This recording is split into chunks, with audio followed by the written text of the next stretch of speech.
Is the name Myles one syllable or two? And everybody was commenting saying that Myles is two syllables. I was on that train. You could not convince me that Myles was one syllable. Myles.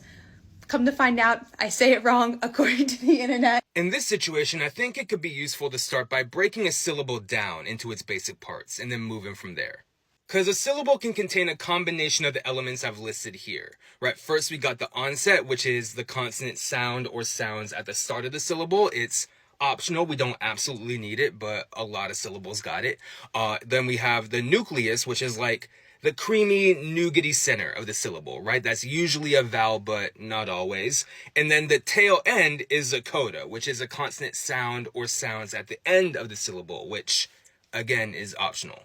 And when we take a look at Myles, we immediately see an onset, right? This M sound. We don't need to worry about that too much. But for a lot of people, this Y is actually going to represent a diphthong. That's two vowels in the same syllable. So if you're saying an I sound when you say Myles, like I do, you're diphthonging it.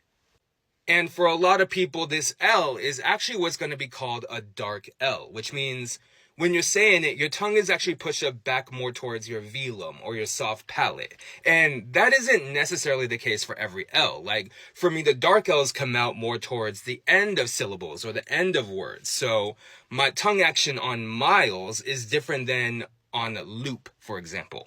Now, this is important, for one, because this dark L can be syllabic in its own right. It could take on a bit of that nucleus role that we talked about earlier, like in people, bottle, etc., etc.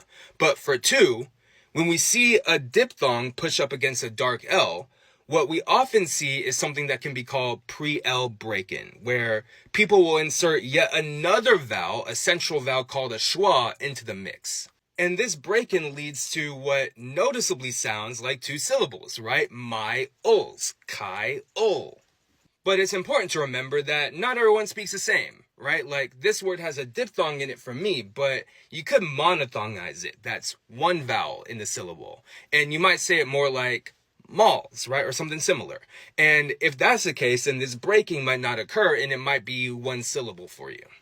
So for the question, is Myles one syllable or two? The answer is, it depends, right? Some people might go for one, some might go for two. One pronunciation might be more favored in one location versus another. And in my book, both of them are okay.